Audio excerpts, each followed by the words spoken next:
This is INCRadio, DCEM 954, the voice of truth, the official radio station of the Church of Christ or Iglesia ni Cristo.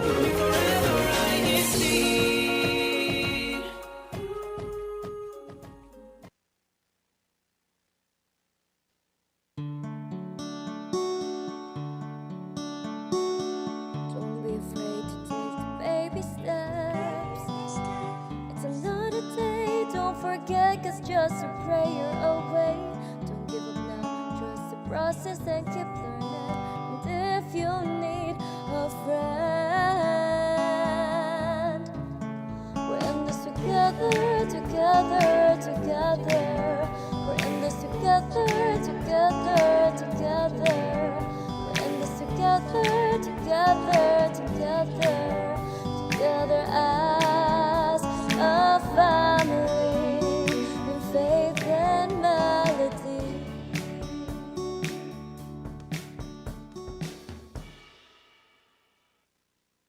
Greetings and salutations. Hello and welcome back, everyone, to another week of INC Radio's Faith and Melody. If it's the first time you're tuning into this program, this is the place where we have meaningful conversations and also listen to inspiring INC or Iglesia ni Cristo original music. This is Jay here in Australia, but also joining me on today's program. Hi, everyone. I'm Henry here in Germany. Looking forward to having you join our conversation today. So, every day we face decisions. Some small, maybe not so small, but some of them are life changing. And from the voices that we listen to the habits we build and the paths that we follow, our decisions shape who we become. So, in today's episode, we talk about how to make wise choices, even when faced with pressure, temptation, or uncertainty. So let's get the show started with the first song on our playlist. We'll be listening to Sandata ay Dalhin Mo. So stay with us here on Faith and Melody.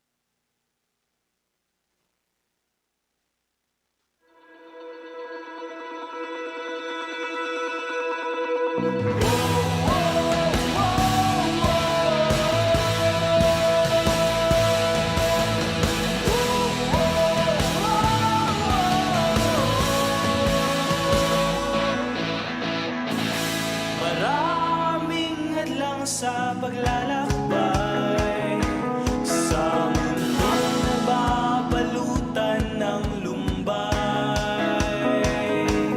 Hirap ay di maiwasan at ang kalaban natin nag-aabang. Kaya dapat laging handa ipaglaban ang ating pananampalataya.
tagumpayan.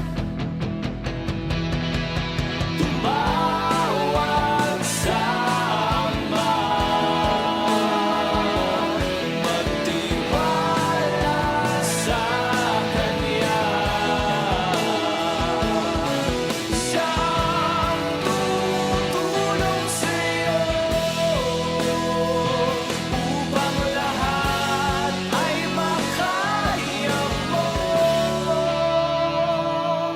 Dalhin mo ang sandata mula sa ating Diyos, ipalaban sa kaaway ang salita ng ating Diyos.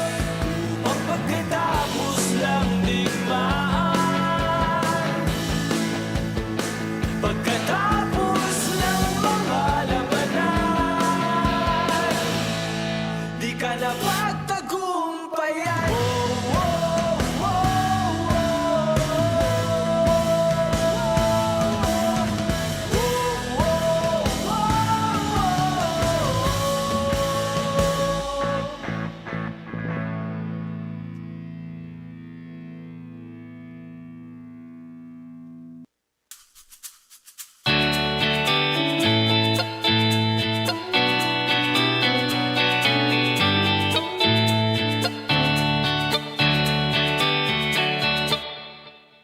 Good morning, good afternoon, and good evening to each and every one of you. This is INC Radio's Faith and Melody, where it is currently 12:07 a.m. over in our main studio there in the Philippines. So everyone tuning in from this part of the world, happy midnight or happy early morning to you.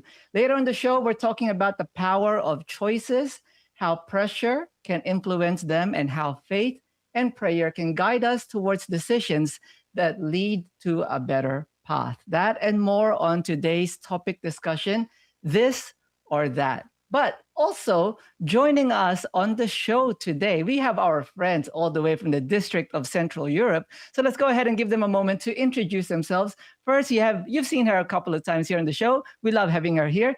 Hello to our friend Chanel. Hi, Chanel.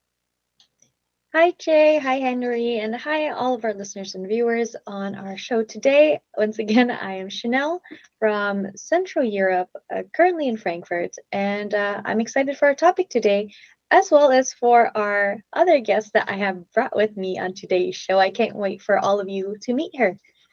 Yes, so we have another friend from the District of Central Europe that's just joining us for a little bit on today's show. Hi, Iko, how are you? Hi, Jay. I'm good. I'm Iko, and also I'm from Frankfurt. So me and Achna are very good friends, and I'm so happy that you invited me here. Yes, we're very excited to hear some of the perspectives that will come from Iko. So with that, before we get into our topic discussion, let's quickly get into our kickoff chat.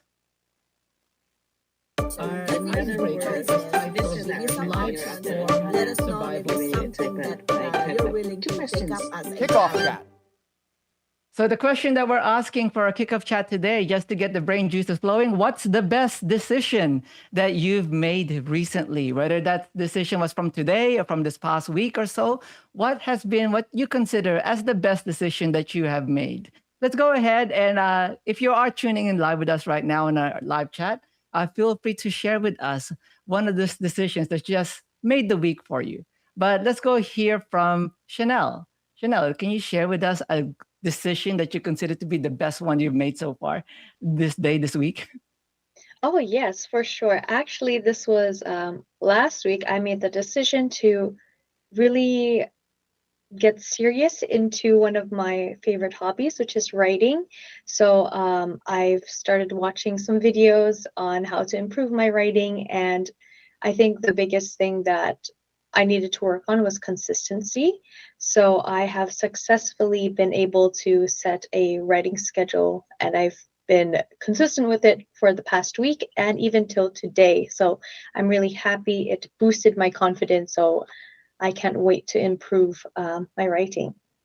That's worth celebrating. Congratulations on that. That's really cool.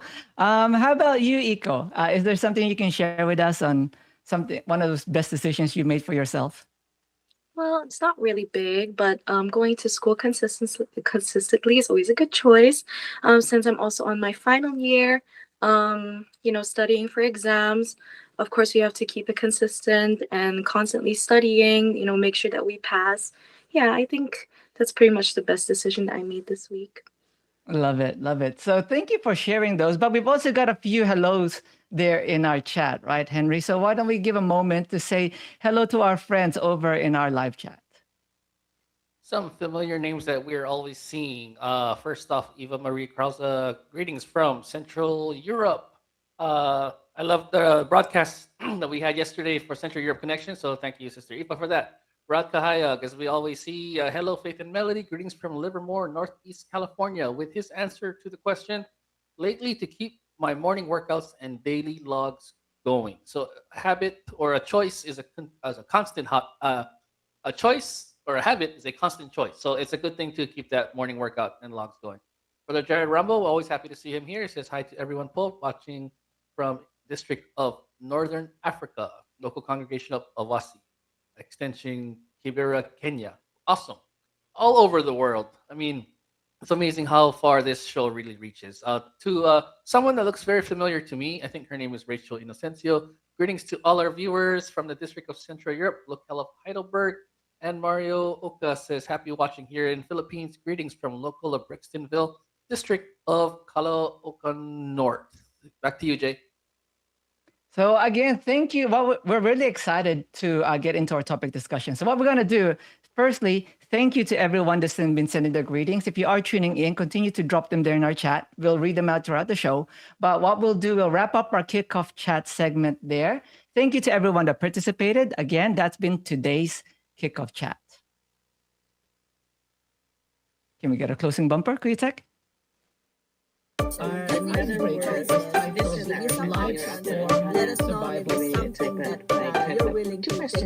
Kickoff chat.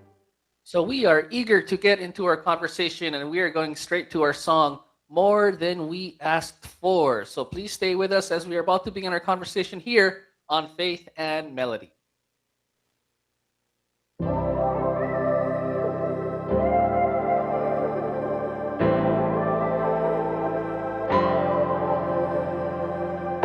In this life we have, there's so many things we need for us to live along.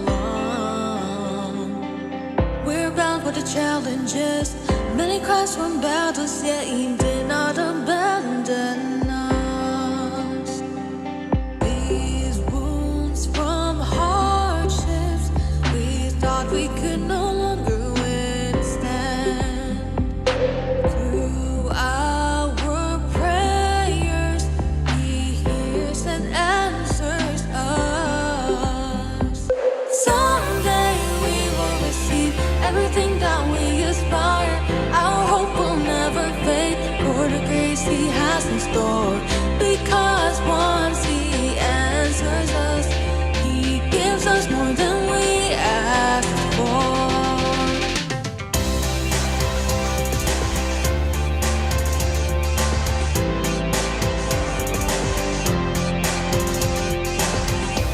If today we feel gloomy and blue, all the things we've been through, it seems so far and untrue. But life goes on and on. We're happy to move on because with Him the battle's won. These wounds from hardships, we thought we could no longer withstand. Through our prayers, He hears and answers us.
us more than we asked for.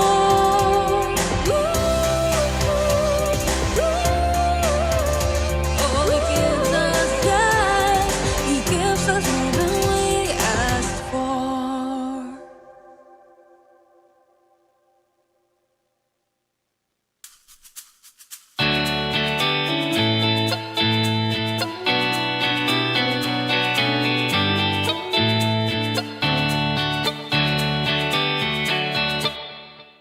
So, the title of our broadcast today is This or That. We're often confronted with choices on a daily basis, some small, some big. But is there really such thing as a small choice? Like, for example, if I were to go shopping and I buy a pink shirt, and the next day I buy a pink shirt, and I just keep on buying pink shirts, I only have a wardrobe of pink shirts, right? So, all these small choices that we make can either make us monochrome or have a closet full of a rainbow. So it all depends, right? The habits that we make or the choices that we make can build into habits. So I'm going to start with eco. And the question for all of us here in our broadcast for today, because small daily decisions build our character and direction in life.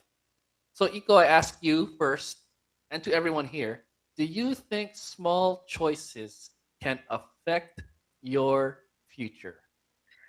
Yes, I do agree that it can really affect a person's future by making small choices in life. And how do you think that? Give me, from the top of your head, small choices. How can they really affect your future? Like, maybe something that you can pull upon from your daily choices that you make. You mentioned about choosing to go to school. You don't just choose to go to school. You have to make that choice every day. So think about other small choices that support you in going to school. How does that affect your future? Well, for example, in choosing to study every day instead of procrastinating, napping, scrolling in bed, that's a small choice that can really affect somebody's future. Because I think that if you study every day can lead you and having a higher chance to having a successful future, having a good career, if you really work on it with a lot of discipline too. And so let's keep talking about that because I can still remember the days that I was a student. And when you choose to study, you're only choosing to study for that one day, that one moment, for that 1 hour. And when you reach that climactic point and you want to put the pencil down, or nowadays we're always on the keyboard, you want to put the keyboard down or get your hand off the keyboard, it's like you have to make a constant choice to go back to it. So how do you find that strength or motivation to continue to make the small choice to not doom scroll, to not take a nap, but to actually go back to do what what you have to do? Well, I think of what may happen to me in the future if I don't keep studying, for example. Um, Anything that can go with not really not going according to my plan, because I'm also an eldest child, so of course that we have to really push ourselves to be successful in life. So what really brings me there is actually what I think of what may be happen to me in the future if I don't do it. And it also takes a lot of discipline because sometimes you want to do things that feel better, that make you feel relaxed. But now, right now, it's just really that push now to get there since I'm at my final year of high school. So yeah, I think that's what pushes me there. So you said you're the panganay or the eldest in the family. So I want to harp on that a little more because mm, you're being watched. Your younger siblings are watching you and they're watching the small choices that you make. So when you make those small choices, how much do you think of them when you make those decisions, those small decisions? I'm gonna, I'm gonna study harder. I got a B, but I can get an A for the next assignment. Like, how often do you think about your younger siblings whenever you choose to constantly do the right thing? Well, to make the good choice, sometimes there are mistakes that I've made from the past to learn from it. So when I think of my siblings, I hope they most of the time as an eldest daughter, you commit the mistakes first, before your siblings, and they will actually learn from it by by looking at you, to see like, oh, this is actually wrong, this is a mistake. So it's really just me hoping and praying that they don't make bad decisions in life and just hopefully they learn something from me as a panganay. Um, and I also hope that really I'm a good role model for them. See, in just that 3 minutes alone of you giving those answers, you have shown examples of what small choices or the effect that small choices can make on all those who are watching you. So, Chanel, you are also on your end. You're also a sibling of someone who you're close with your siblings, and I know that very well. Um, think about the small choices that you made, and even if you want to talk about even the big choice that you made to be here where we are now. No, how have your small choices affected your future? Oh, yes. So I guess being the eldest daughter, I can relate with Eco a lot in terms of how, at least for me, I did feel the pressure of being a good role model for my siblings, making sure that not only am I diligent in school, because our parents taught us that, getting a good education is very important for our future, but also being active in church is something that not only guides our future, but the way we should live our lives. So making those small decisions, um, it it takes a lot of effort, but it's easy to do when you really care. And I think what really helped motivate me to make those small decisions was because of my siblings. I think it's such a blessing, being an older sibling, because you do it for love. Like, yes, I have my own plans for my future, but it makes me so happy to see that my siblings are able to recognize the work that I put in, whether these small decisions that I've made. Like, for example, when I was in college or university, I was studying to be a journalist, but then I changed it to Korean, Korean at my senior year, and yes, that was a big decision, but there are many small decisions I made that led up to it. And at the time, I was crying a lot, but I had a prayer beforehand, that before I decided, like, okay, I'm gonna do this, and that decision led me to be able to study abroad in Korea, and my siblings, seeing how much their ate could do, gave them the confidence and hope that they can also do the same as well. So small steps, but big inspiration for those around you. I like how the both of you, uh, being the eldest in the family, recognize your role that there really is no such thing as a small decision. Because if you make a decision that in those small, seemingly quote unquote small choices, uh, if they're watching you to make a series of decisions that go in a direction that may alter their own course, you're taking responsibility and preventing that by always choosing what is right. So, Iko, I'm going to go back to you. Sometimes people have a choice between what is right and what is maybe not so right. So, in your opinion, why is it sometimes hard to choose what is right? Do you have that conflict when I don't want to do work right now, I want to doom scroll for now, or whatever it is you want to do? Why is it why is it sometimes hard to choose what is right? Well, for me, the right choice is sometimes not always the easiest choice. You're really conflicted with what you feel, how you feel relaxed with, and what should be done. So discipline is really needed if when it's like hard to choose what the correct thing is. Through my experience, I mean, sometimes, for example, my friends are pressuring me to go to a party and like instead of going to worship service. um, it's it's this conflict with keep maintaining the friendship with your friends and being accepted by them. So you have this thing going on in your head like, "Ugh, if I don't go with them, they're not gonna like me anymore." um yeah, but sometimes Emotions and temptations can make the wrong choice seem better in perspective than the correct one. So, yeah, that's actually through my experience how it was for me. That's awesome that you're able at your age, the last year of high school, already an example of doing the right things for your younger siblings, and you still get met with these this or that situations where you are already having to choose beyond what your emotions are telling you to choose, because we all don't want to feel that sense of loneliness.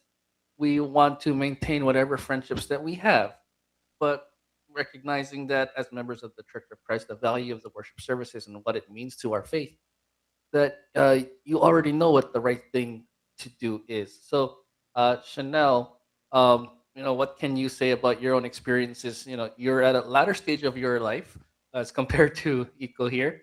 Um, how in now in your married life, how is it when it comes to those situations where you have to choose this or that? And do you find it as difficult as it used to be to choose what is right, as compared to, let's say, your younger days, your high school days, or college days, or the days where you were on your own, versus to where you're at now? Is it hard for you to choose what is right? Well, for me, um, actually, I think it's so funny that you asked because, like, from the marriage perspective, and it kind of takes me back to growing up in the church. At least when I was Kadiwa, unmarried, we're taught how we should select our partner, aside from like what is the ideal partner for us. And when you asked how is it when I'm making choices, now that I'm married, I think it's a lot more easier because the partner that I chose is someone that not only is like my best friend and knows me very well, but is someone that's blessed, that like God blessed me with, basically. So really making decisions is so much easier with him in my life, especially because he's like my sounding board, and he knows that when I'm stuck, um, I don't know how to make a decision, he's there to not only see from a different perspective that like this is beneficial, but it won't make you happy. So do this instead. So it's just so much more easier as a married woman now. Yeah, it's very interesting. The two different perspectives of when at the stage of life where your last year of high school versus to when you're married, you have there are different ways to um, approach these situations, right? And I think at this point, I want to just to give a chance for Eco to. Unfortunately, she has to go. Our time is really cut short for her. Before you go, Eco, is there anyone that you would like to give any shout outs to in our from our viewers, or to anyone who may view this broadcast at a later time? Well, shout out to um, all the brethren in Central Europe, my parents, and also Ate Ava who might be watching. Yeah. Awesome. So thanks, Eco, for the time that you've given us today to join us here on Faith and Melody. We really appreciate your answers representing the youth here in the District of Central Europe. So you've done the Central Europe District and O'Carbon very proud. So thank you for being with us today. So we're going to continue our conversation. But before we do, I think we have some comments from those who had responded to our questions. If Yes. I can ask Jay if we can read some of the comments. So quick greetings to Rubik Joshua saying hello to us there in our chat, but also to Alicia Bartolome saying happy viewing from Central Europe. Shout out to our wonderful, inspiring Ading Iko, who just was just with us, and also greetings also to Ate Chanel, one of our awesome Central Europe connection hosts. Now we got a couple of responses. Yes, Brother Jared Rombo. He says small choices can affect your future by minimizing other chances of big choices when needed, since it becomes a habit. Well, and Rachel is also on the same wavelength, saying small choices can act as a cornerstone that shape our daily habits and our long-term health. So that's it for now in from our chat, Henry.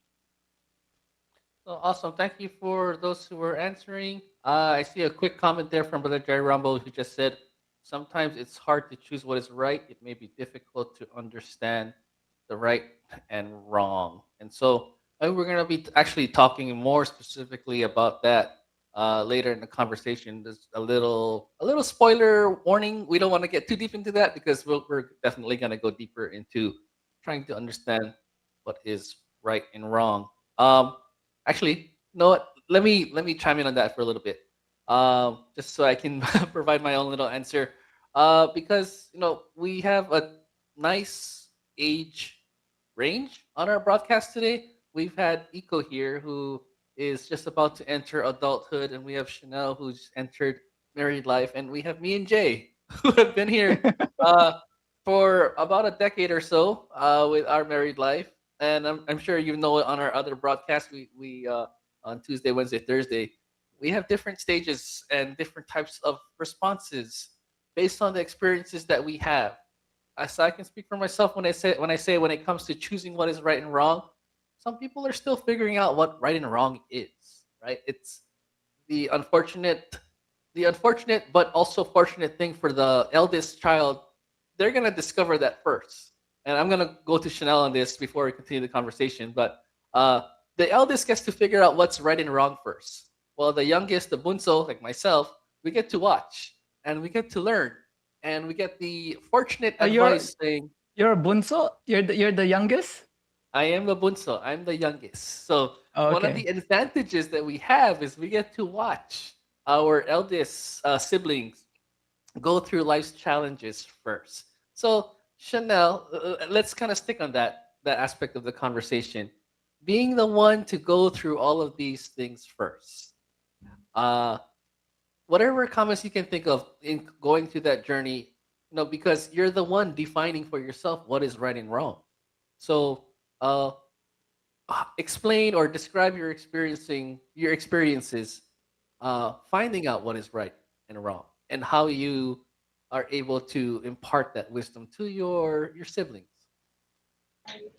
Yes. So again, there's all this pressure, but I never realized the pressure until I got a bit older.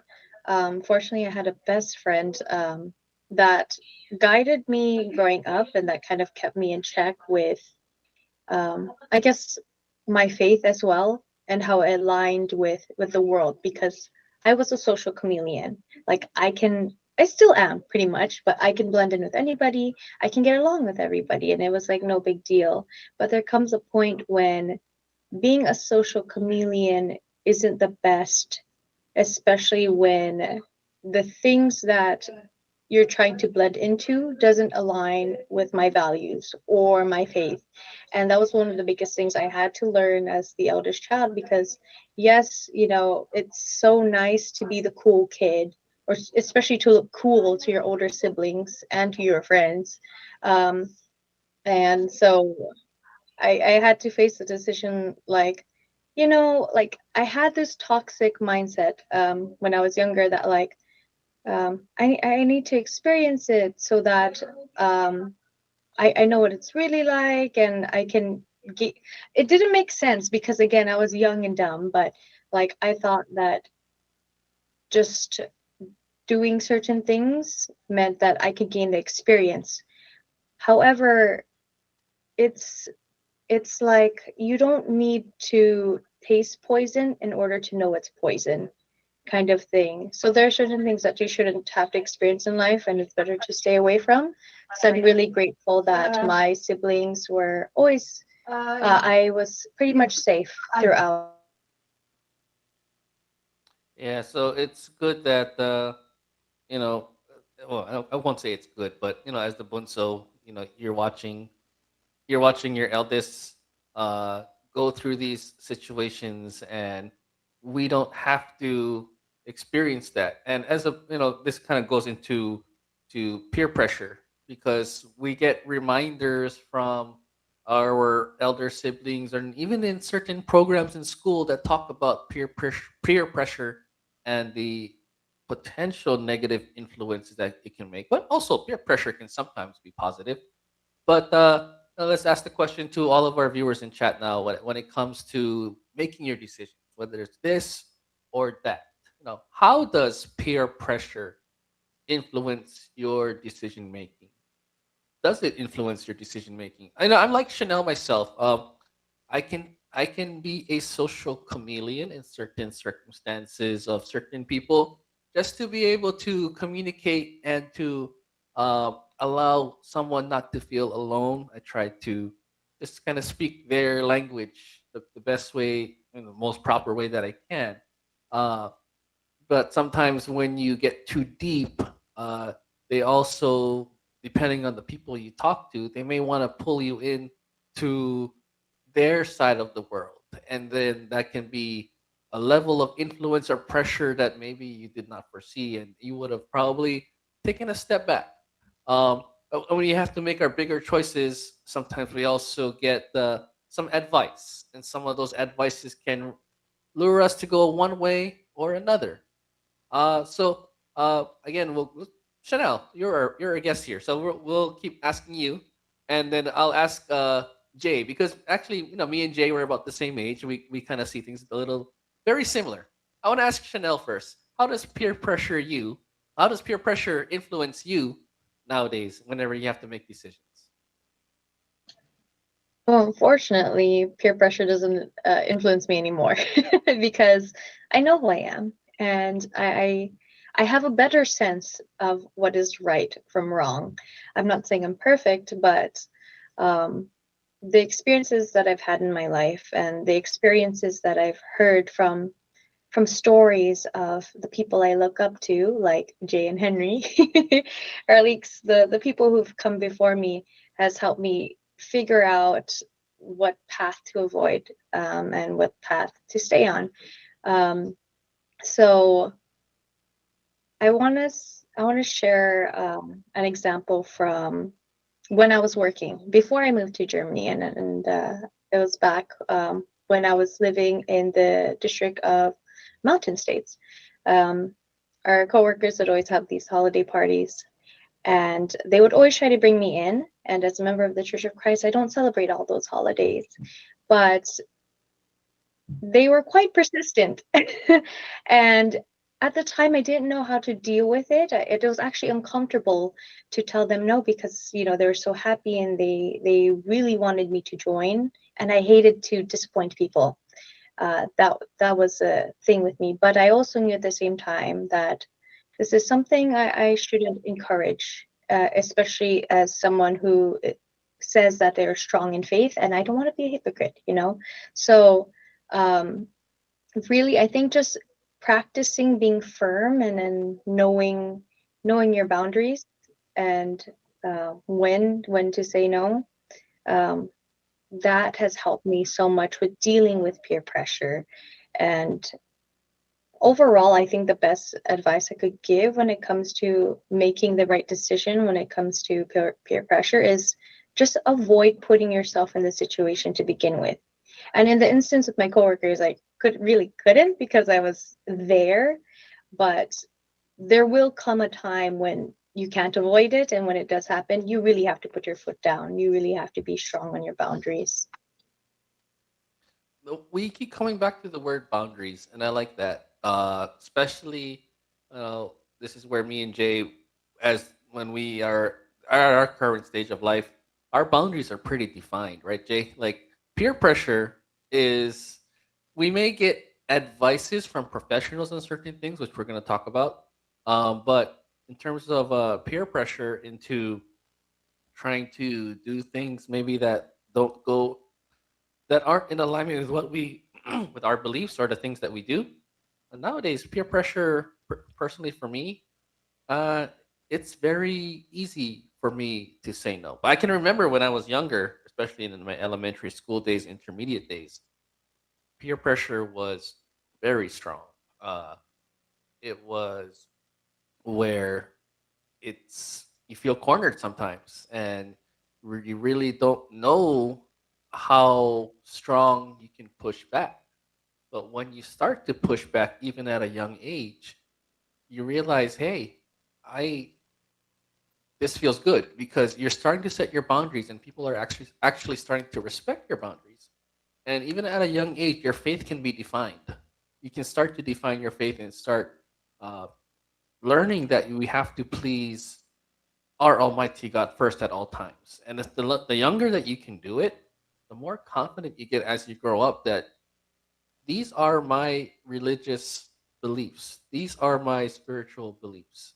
And I will not succumb to the things that everyone else does. Jay, what comments can you make on that in terms of peer pressure? You know, as adults, for us, how do what's your experiences in general? I agree. I mean, like, definitely now my boundaries and knowing who I am is much more defined, much more clear. But it's true. Like, if I had to think back when I was, you guys call it elementary, or in, we call it high school here, right? When you're younger, generally, your boundaries aren't as firm, and they're not as solid. So there's always like, how would you describe it? Kind of like a little bit of, you're always willing to overstep your boundaries when you're younger because you're not sure where they are. You don't know where the line is, right? And you're at least for me, I was trying to fit in, right? Like, you're trying to make friends. We moved around a lot, so we're trying to make friends with people at school, and that sort of thing. Every time you start a new year, there's always somebody new in the class, and there's always like a new groupings, right? There's always new groups, and you're always trying to find your place. And because you're trying to find your place, sometimes what that particular group likes to do or wants the whole group to do doesn't align with what you're taught is right or wrong. But because you're trying to fit in, you go, maybe if I, a little bit here, a little bit there, and then you're kind of just like, you don't know where your boundaries are because they're not really firm and strong. So I know for a fact that at least from a young age, many people are influenced by their peers, by their friends, the people that they hang around with.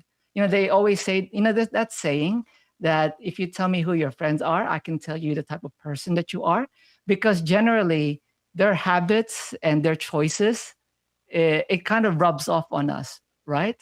So you don't really realize it until, well, I think experience, right? Experience teaches you, and maybe your parents will be the one that guide you as well, that perhaps you shouldn't be following, you might be following the wrong crowd or the wrong type of people.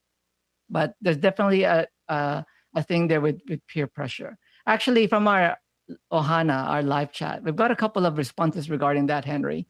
Jared Rombo says, sometimes it's hard to choose, right? He's actually experienced the difficulty of choosing based on peer pressure, choosing what's right and wrong, because it's kind of, from what he says here, it's the peer pressure. It's very hard because it does influence, what your decision is going to be, based on, because you've got the things such as you hold on to, such as your values, your morals, your faith, what you're taught as Christians, versus you don't want to offend your friend or you don't want to offend your workmate, right? And if you don't know where the boundary is between those two, it's very hard. It's not so easy for you to make the choice.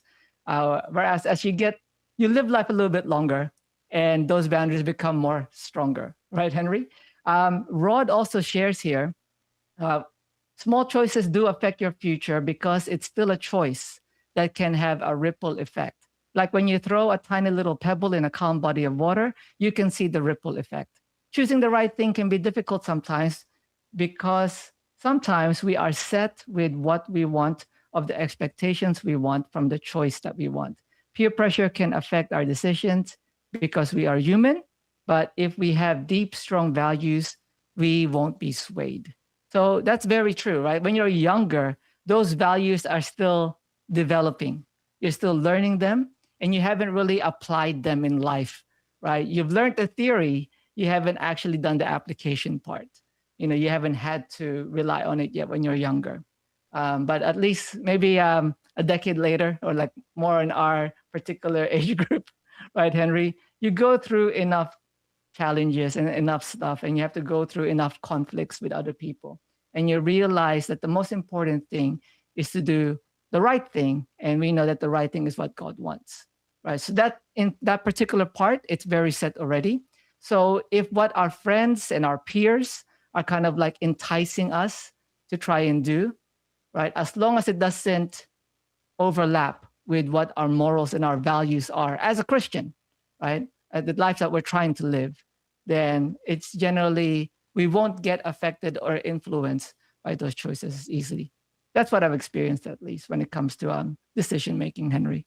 But before I pass it back to you, let me quickly say hello to Mario Calvello, that's saying hello to us there in our chat. Joshua Rubik says, if you tell me who your friends are, then I will tell you who your then I will tell you who your friends are. He's got in there. Mylene Ordinario is also saying hello to us. Greetings from Frankfurt, Germany po. And yes, we've got a few other hellos there in our chat. So yeah, back to you, Henry. Shout out to my Central Europe family, Kamailin, jumping in our chat today. Thank you for supporting. This is very Frankfurt-oriented audience we have here, Chanel. So good job for bringing them in. Anyway, at this point, we would like to pass this question on and also introduce one of our favorite hosts who are always joining us here on Monday. I'm going to ask her the question. Before I ask her the question, Belle, go ahead and say hi to everyone. Hi, everyone. Hi, Henry. Hi, Jay. Hi, Chanel, for joining us today. And yes, thank you so much for having me today. All right, so we're gonna continue the conversation from the top of the age spectrum where me and Jay are at. We're gonna go back into the student life that Belle represents. So, Belle, we're talking about peer pressure. You are a prime example of someone who probably has to experience this on a day-to-day basis. Someone who is active and has a lot of responsibilities to take care of. You still have a lot of peers you have to deal with on a daily basis who may try to sway you in different ways. So when it comes to performing your duties, when it comes to their decision making, when it comes to some of the invitations that they may have for you, Belle, how does peer pressure influence your decision making? Well, initially, um, I feel like it would give me anxiety depending on the situation itself. But I think we tackled this in a few shows back, about knowing like doing the right thing. That sometimes doing the right thing uh, is the hardest choice, right, Henry? And when it comes to peer pressure and like the trends that are going on and everything, sometimes it is hard to make the right decision. But I believe that as long as you surround yourself with the right people and the people that have the same values as you won't feel as much peer pressure that uh, leads you away, like strays you away. And I just learned that at the end of the day, each person, especially like at school, is different and is a matter of respecting mutual respect. So peer pressure influences me in a way where, well, at first, of course, like you're weighing the cons of, oh, do I want to feel included, or do I just, go on with my day and sometimes feel excluded. But at the end of the day, uh, it is a decision that always comes with faith. I think every decision that we make as Christians, um, they always uh, there are always decisions that we make with faith, that we consider our faith, our election, our duties. So peer pressure influences me in a way where it reminds me where I stand, and it reminds me of how important it is for me in this day of age to keep upholding my election, and remembering that at the end of the world, at the end of the world, at the end of the day, we are the lights of the world.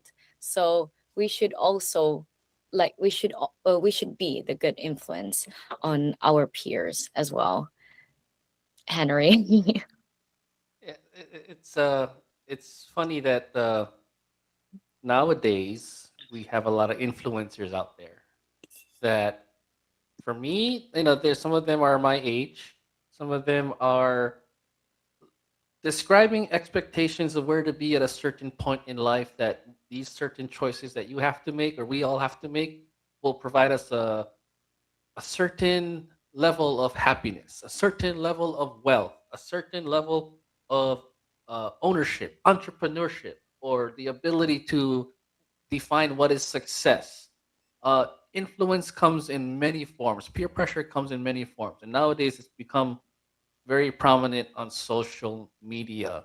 And so it's very interesting how we get all of these temptations to tell you this is right, that is right, this is the way to be happy, this is the way to find financial independence. And so there's all these types of uh, advices coming from all of us in different ways. So who do we listen to? Who do we know what is right? Who do we know what is wrong? And really sometimes, like, I think back to our parents. They never had social media. They never had all of these background noise of what is, what isn't. But what they had was a spiritual habit of fulfilling their duties always, all the time. And it was that constant choice to always do what is right. And to some extent, that was the only that was the only sound that they heard. They only heard what was the right thing. So we have a little bit of uh, more challenges nowadays because a lot of our peers, whether it be people we know or people we don't know, who are just online telling you this is the way to go, this is the way you should do it, telling you things like uh, be selfish, serve yourself, and find happiness within you. Things like that. And then it makes you start to think, but hey, that's not what I was taught in the worship services. I was taught to put your complete trust in God and to entrust everything to Him, and He'll provide you the blessings that you need by denying yourself to Him. So it's very interesting that pressure can come in so many ways, in so many mediums nowadays, especially with social media out there, that really almost everyone is like not peer, but a pressure to influence you.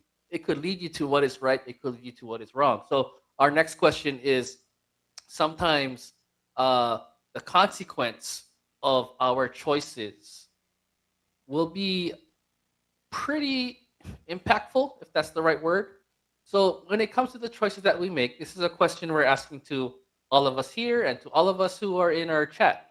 Have you ever realized too late that a choice had bigger consequences than expected? Because there's a lot of things that we all want to do. We all have goals. We all want to make the right decision on seemingly small choices or sometimes even life changing choices. But then sometimes you're not going to know if that decision was right or wrong. But have you ever realized too late that a choice had bigger consequences than expected? So I'm going to ask Belle first. Uh, what can you say about that? You made a choice and then you thought it wasn't a really big deal, but it had bigger consequences than you had intended. I think everyone has experienced that at least once in their lives. And for me, I believe that it's in it takes time to realize sometimes. And with the little things that we have every day, sometimes we take them for granted. And for example, I live with my family, right? And I have like four siblings. Growing up, especially in Italy, we used to see each other every day, even at school sometimes because we would go to the same school, right? And yes, we would spend our afternoons together and like most of our day together, especially during summer vacation. And now, like that, we're all grown up.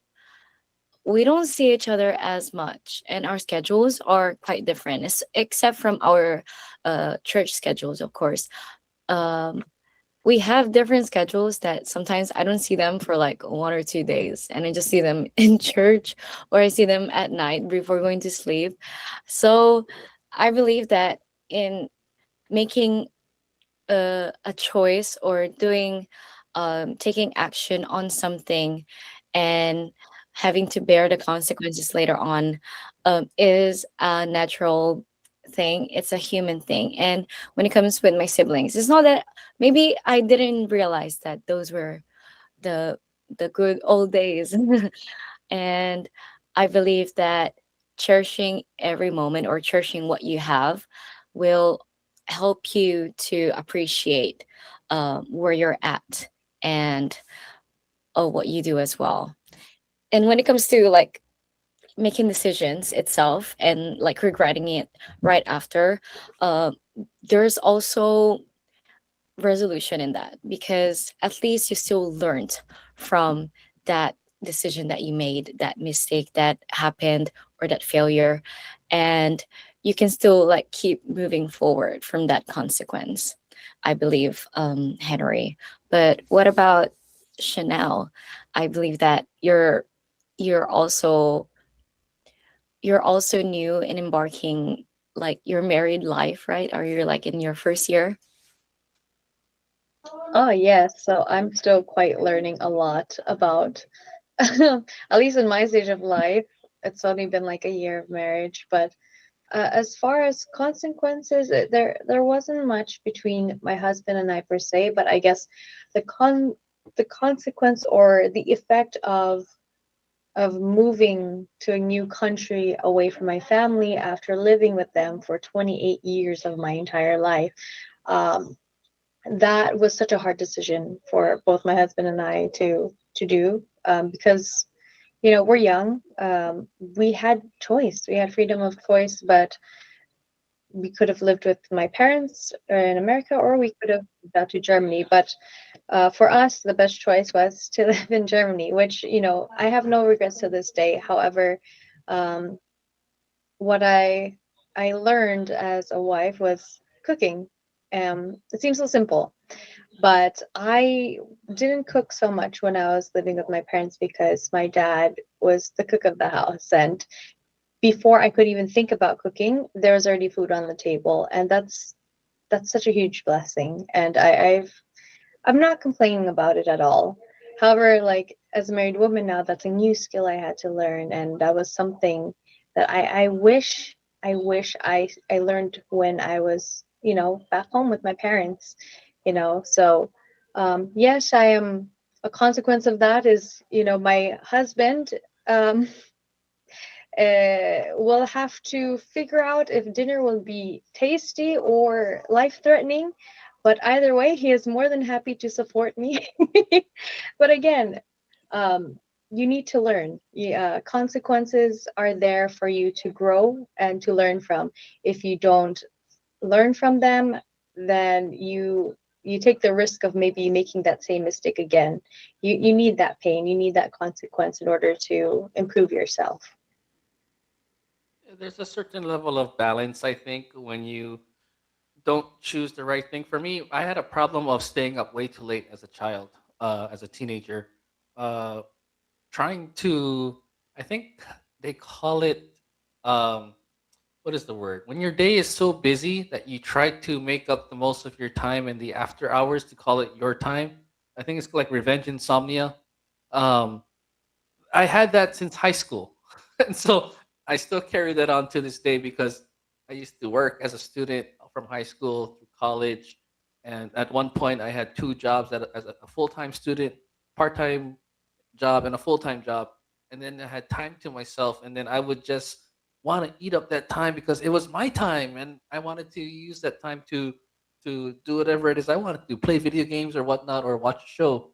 And that led to a habit of even up like until I carry it now, that I'm starting to realize now how much I enjoy 7 hours of sleep, how much I enjoy 8 hours of sleep.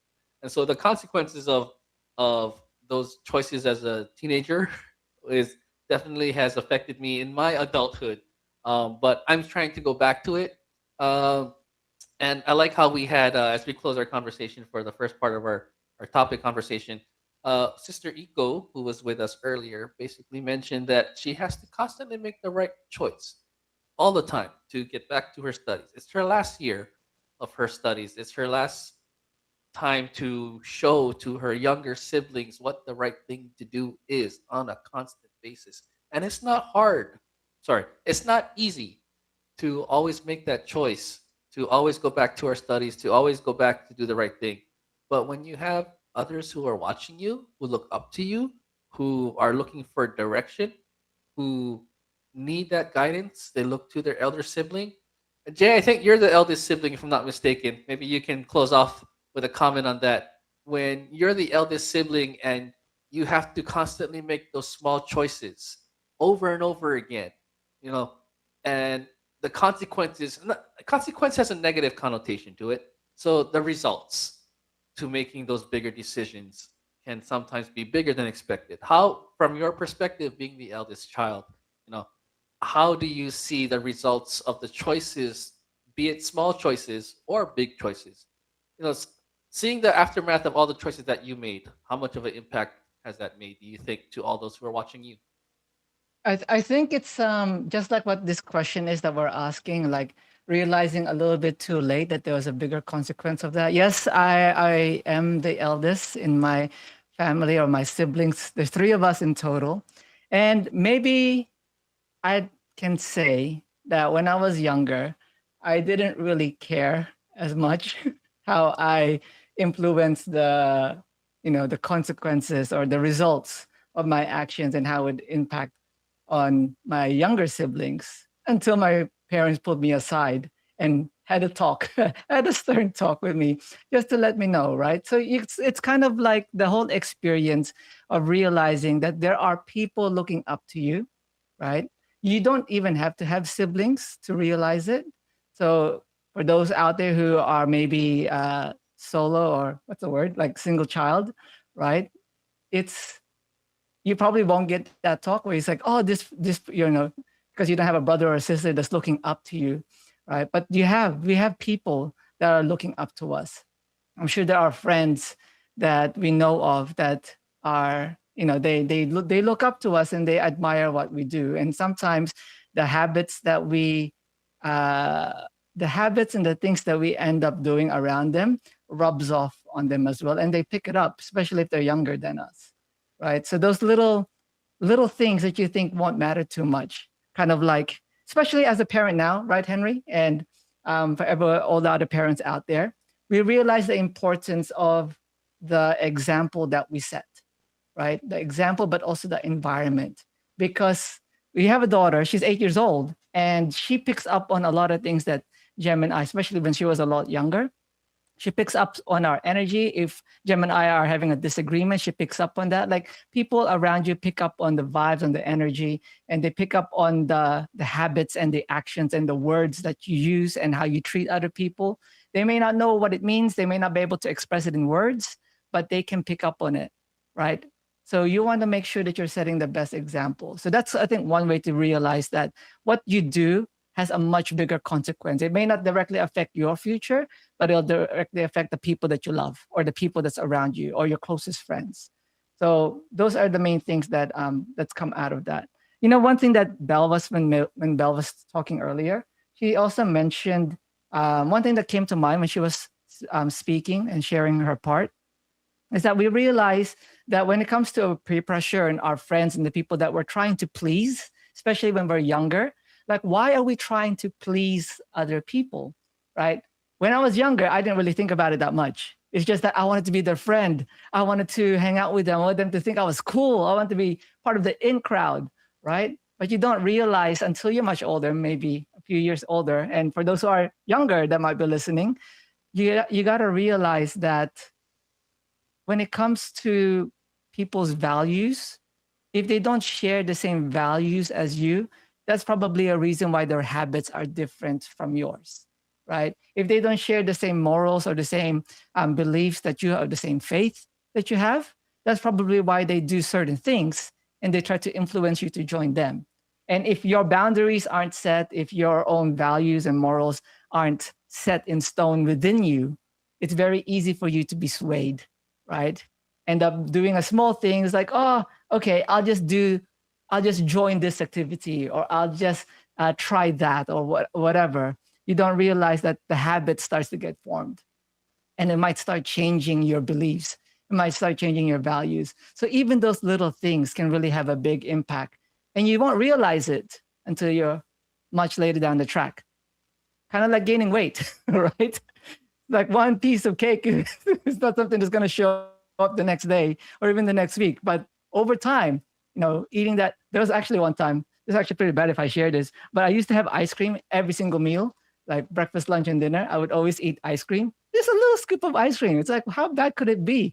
After a month, man, I gotta tell you, it made a big difference, right? So at a long enough period, if you do the same thing over and over, those little habits, those little choices, yeah, they show up. They show up. And the thing is, you don't realize it until maybe it's too late, and then it's even harder to make that change. I don't know if I rambled on too much, but before I pass it back to you and before we wrap everything up, because we do have more to talk about, so we're going to take a quick break. But first, let me say hello to some of our Ohana there in chat. Again, Jared Rombo is there. But Chris Stanley Amandi is also saying good morning to us, to our Ohana watching from Calgary, Canada. He's there in our chat. Alex Ariola is greeting everyone as well there in our live chat. Not sure if he said hello, but hello also to Mario Calvello, saying happy viewing, brethren from Central Europe. So again, Central Europe family representing, supporting INCRadio Faith and Melody. So we do love that. But we do have a couple of responses also. I want to give that a chance to read. So from Rod, for him, he says, plenty of times I've made a choice and realized it had bigger consequences than expected. Stanley also shares, there are so many instances where I realized it was too late and it was a bigger consequence than expected, especially growing up. But what I accepted is that I will trust God whatever happens. Choices, is this from Stanley? Yes. Choices do matter. When I was growing up, I didn't realize that people younger than me were looking up to me, just like what we're talking about, right? Especially now, where I am Kadiwa, those who are not yet married, but they are baptized over the age of 18, right? Pretty much a young adult. That's basically the Kadiwas. And there are a lot of binhi, or those who are under the age of 18, that told me that he is a great example to them. And what Kuya Stanley says, that truly humbled my heart. It's true when they say actions speak louder than words. Where I am at in life, I truly learned that I will put trust in God. Everything that is happening is because God made it happen for us. And Jared Rombo shares, sometimes I have to realize that a choice I made had bigger consequences than expected, like in career choices, had to realize have minimum opportunity in job marketing compared to others. So it really does, it's much later that you realize, oh, it's almost like regret, right? It's like, why did I do that one? But sometimes you have to go through mistakes and you have to go through a bad choice to realize that it's a bad choice. But I'm sure that's going to come up in more of our topic discussion. Final hello as well to Paul Jacob Berese there in our chat. But we have more to talk about, right, Henry, and everyone here? So what we're going to do, we're going to take another musical break. Belle, why don't you go ahead and do the honors on introducing the next song, one song that we'll be listening to. So for our next break, it'll be I Will Always Choose You. And we'll be right back.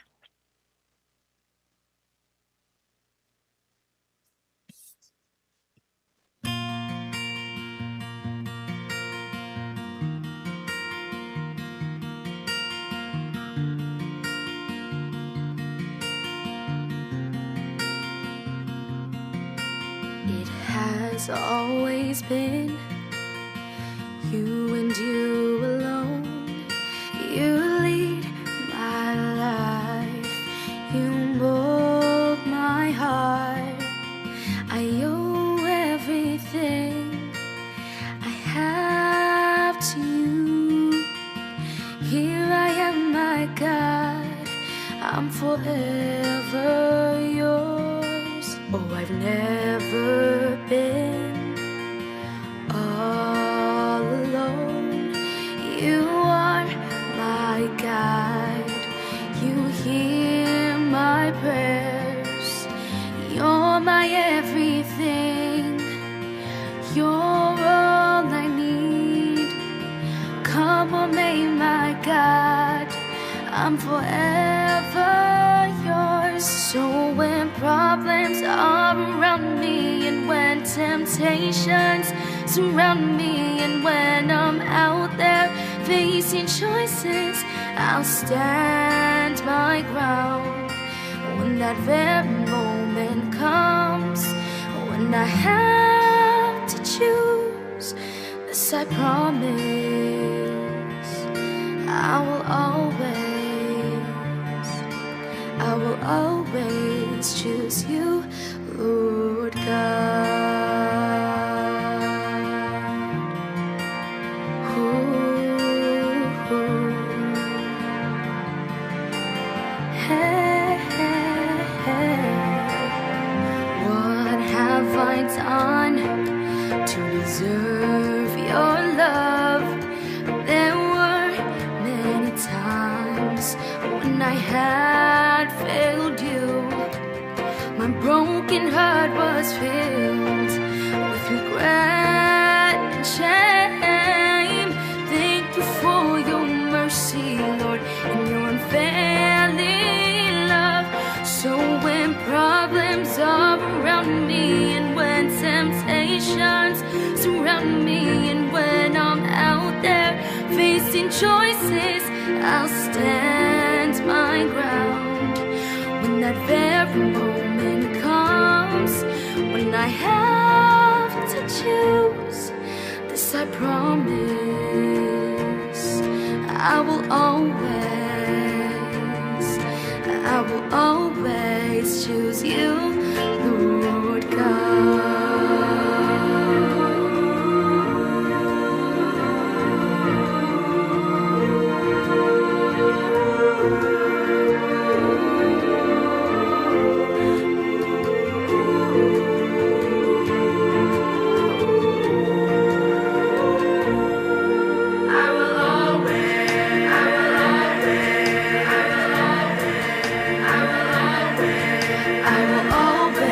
Choose you. So when problems all around me, and when temptations surround me, and when I'm out there facing choices, I'll stand my ground.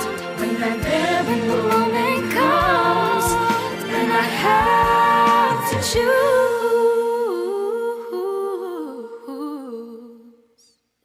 This I promise.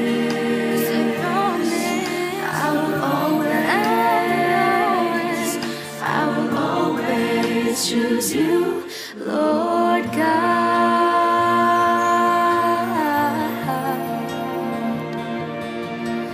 Hey,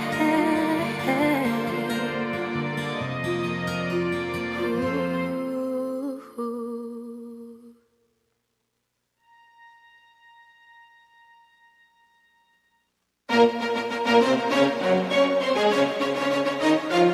This is INCRadio, DCEM 954, the voice of truth, the official radio station of the Church of Christ or Iglesia ni Cristo.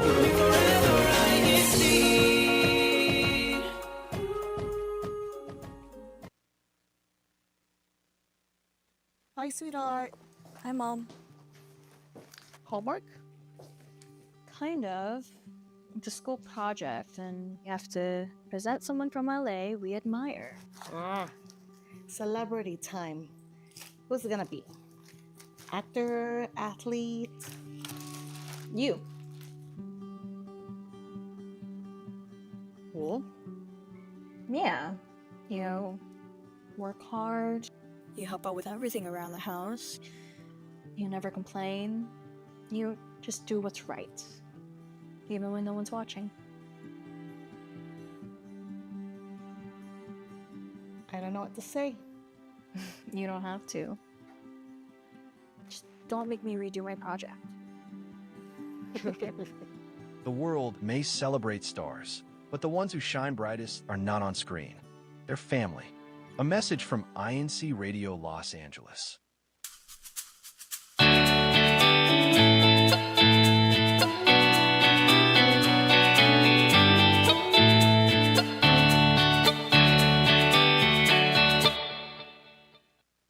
So earlier we talked about how sometimes it is hard to make a decision because of peer pressure and the various consequences that a decision may bring after not really think about it. But since we are talking about this or that, how can you tell if a decision you're making is good or not? Like, because earlier we talked about the various consequences or the results, as Henry said earlier, to put it on a lighter mode. Uh, how do you tell if what you're doing is right or if you're on the right path in terms of making your decision, Chanel? Yeah, so one way I try to figure out if my decision's right for me, I talked about it earlier, where I was studying in my last year of university and I was struggling between um, changing the major I've been studying for 4 or 5 years suddenly into Korean in my final year. And that was so difficult for me. I pondered upon it for months actually, because this was not a small change. It was such a big change that could impact my future, especially with the career paths I could go to. So I ended up having a prayer about it, and I did a whole pros and cons list for what to do. And I kind of base it off of two factors. One, does it get in the way of my duties or attending worship services? Two, is it against the teachings, which kind of goes with one as well. But also, does it make me happy? Is this something I want to do? And I knew that fortunately changing didn't affect, the way I perform my duty or, worship services, thankfully. And for two, yes, it did make me happy, but I was scared. I was really scared, as with any big change would. But I'm really glad that I did make that change, because um, although it's so different, I actually ended up using, my major, the things I learned in meeting new people and helping them to share their story. There's one event that we had for the church. I think it was an INC giving activity, and one of our guests was Korean. She didn't speak English that well, but she also had an interesting story. And fortunately, I was the one person who was able to speak Korean out there, so I was able to communicate with her and get an interview with her so that she could share her story um, and her feelings about being part of an event that gives back to the community. And in hindsight, you wouldn't think that such a big decision would, you know, uh, do something like that, but it's all God's plan. And I'm really grateful that although it's such a big change, um, I was still able to make myself happy, but also make God happy in using my talents for helping others. You know, Chanel, I love that story, especially, even if it was only one person that couldn't speak Korean and you were the only one person that could speak Korean, that really goes to show that God really works in mysterious ways. And God gave you that dream or put that dream in your heart for a reason. And change is always scary. So it's, you know, and even if you and even if you don't want change to happen, it'll still happen. So it's a matter of like embracing it or not.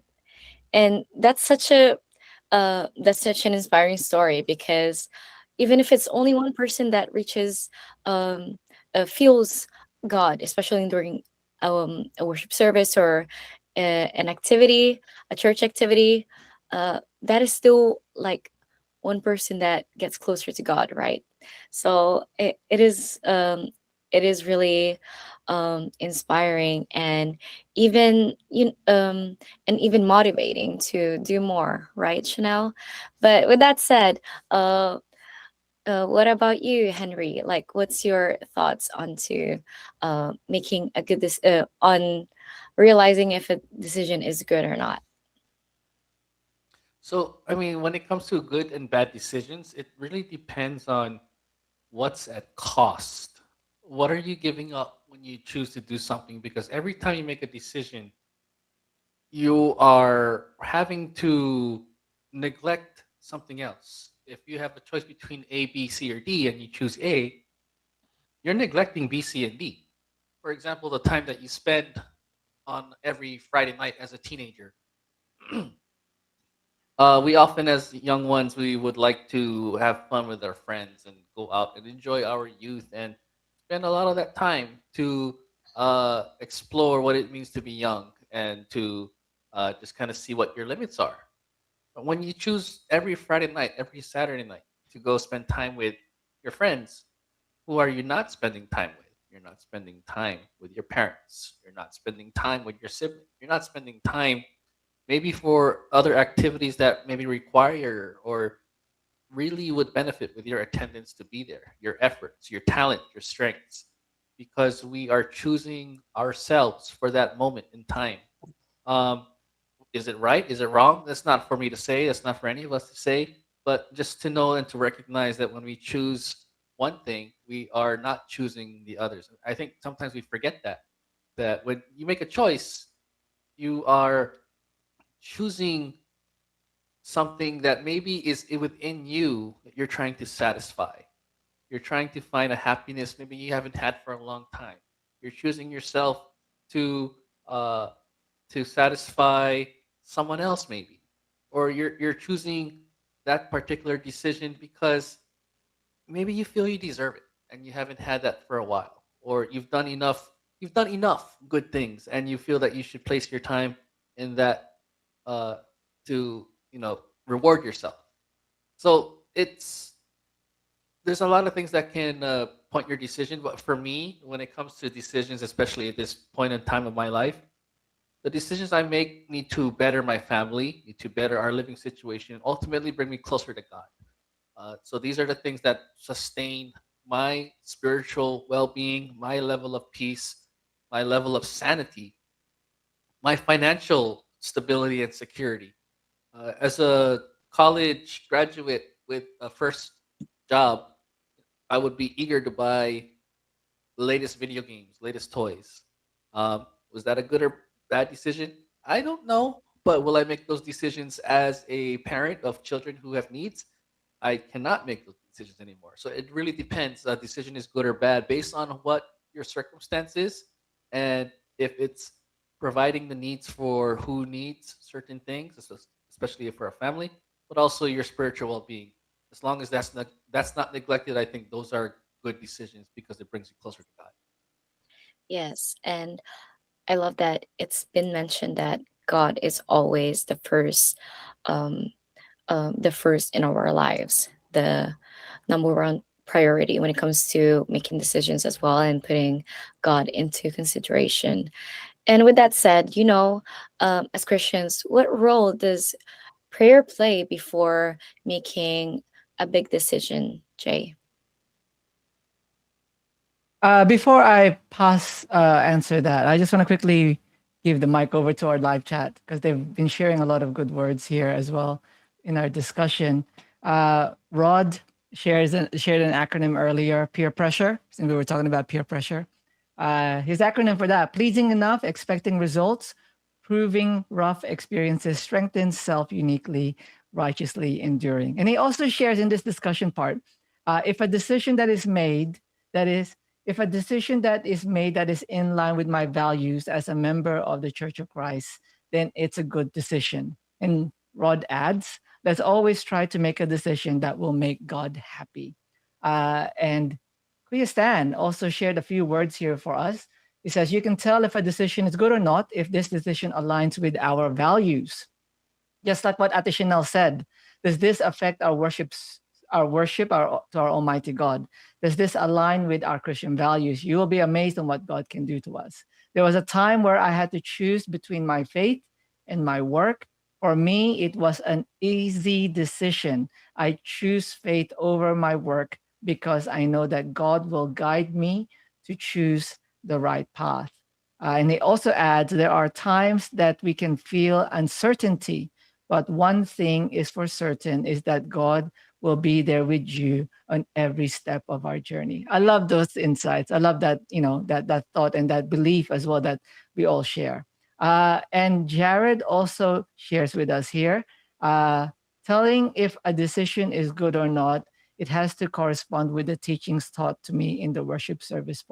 And Stan also adds, right now I am proud on where I am in life. I am truly happy with my duty. So it really shows, the importance of decisions, especially when you're guided, right? When you have the guidance of our Almighty God and you're asking yourself the questions, will this hinder me from my duties?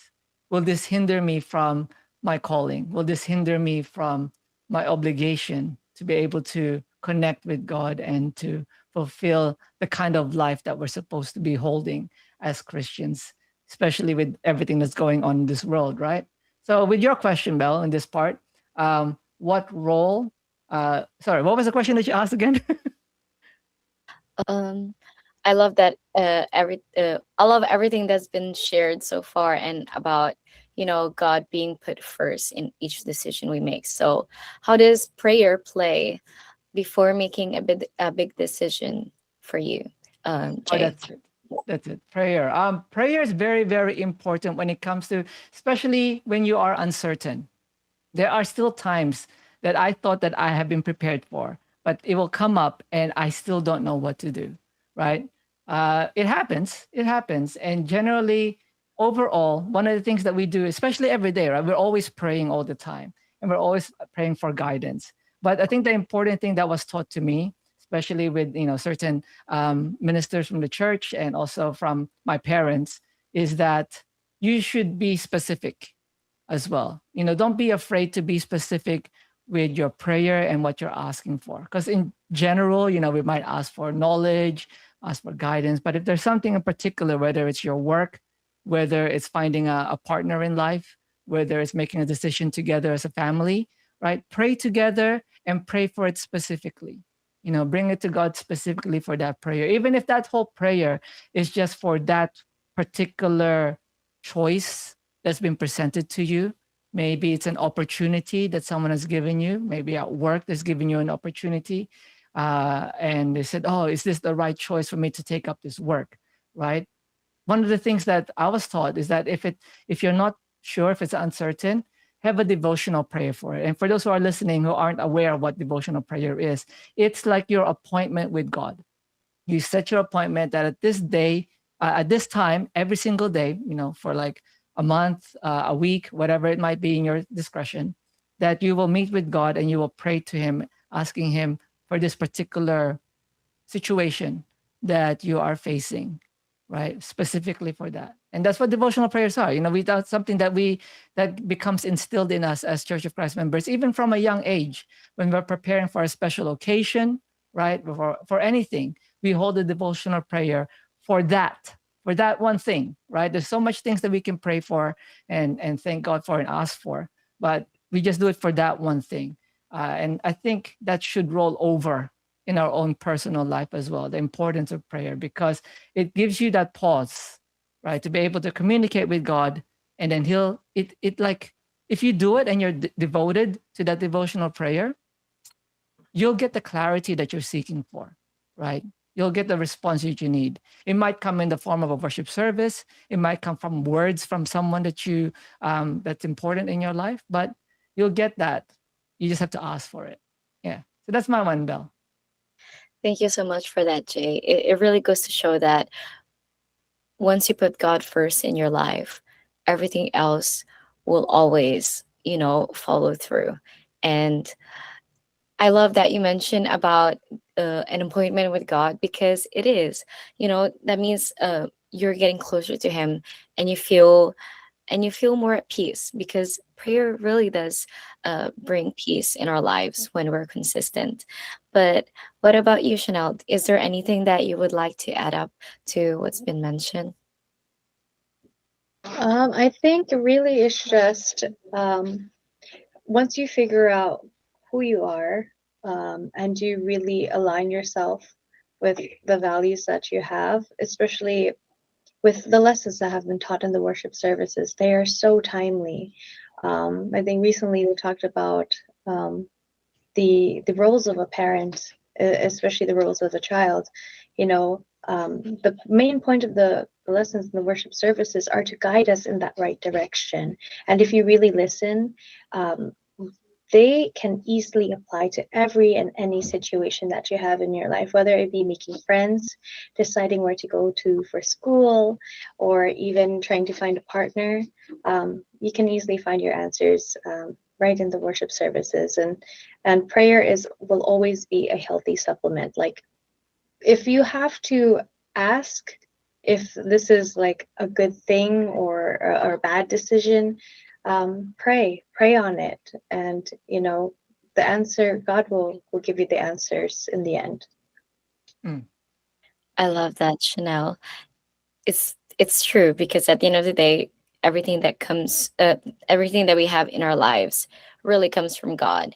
And if He is our greatest friend, our best friend, um, we will always be on the right path. We will always be able to make the right decision. And even if we do get lost at times, God is always there to guide us when it comes to us having to face some struggles and problems in life. And with that said, since we always seek God um, when it comes to making a big decision, who do you usually uh, go seek advice from, Chanel?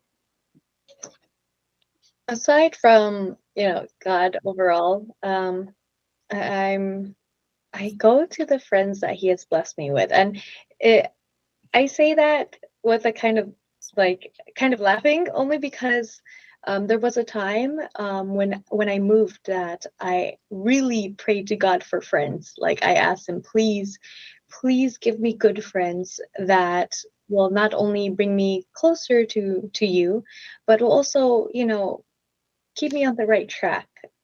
And God blessed me with exactly that and more. Not only did I get one friend, I ended up getting like my own group of girlies, female friends that have been the healthiest friendship that I've ever had. And I never thought that. I don't know. It was better than I could ever dream about, the way that God answered my prayers with the friends. So, I have, I know that they are blessed. God bless them to me because of how much more active and hopeful and faithful I've been. Every conversation that we have together has been a productive conversation on faith, on how we should handle certain situations. And every time that we took each other's advice, we came out stronger in faith than ever.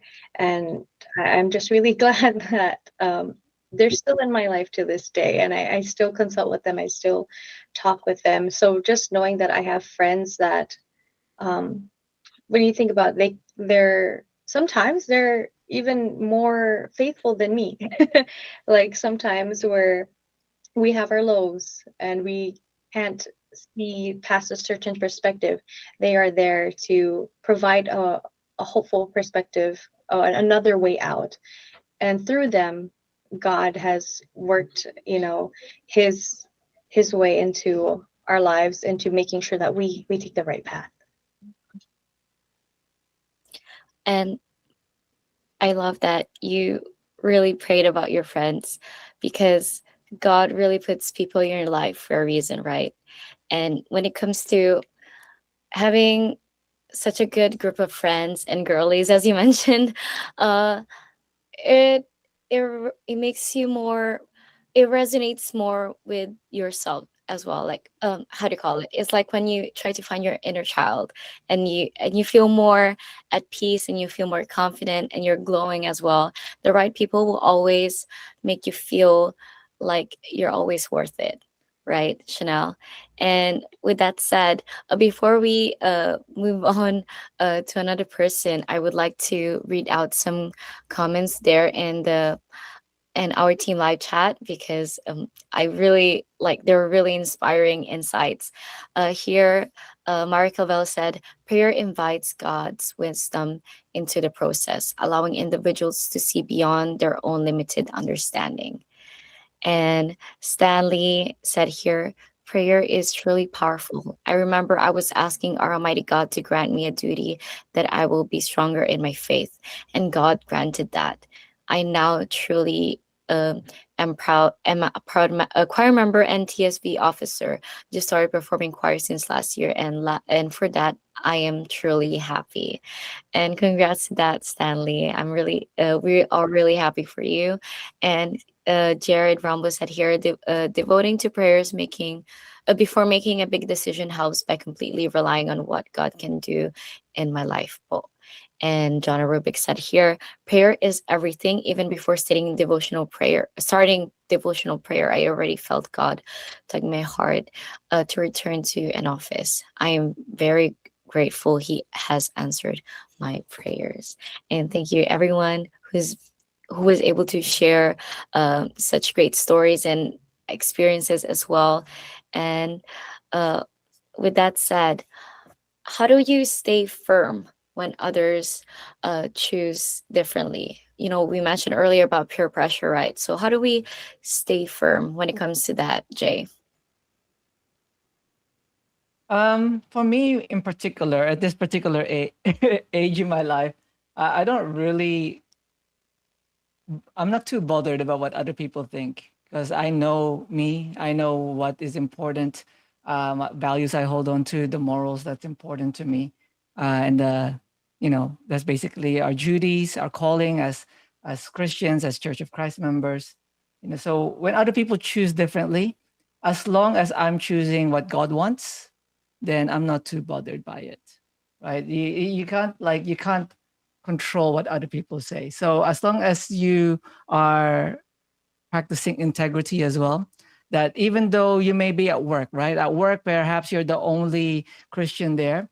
Integrity is you're still choosing what God wants and you're still living up to the expectations that He expects from you.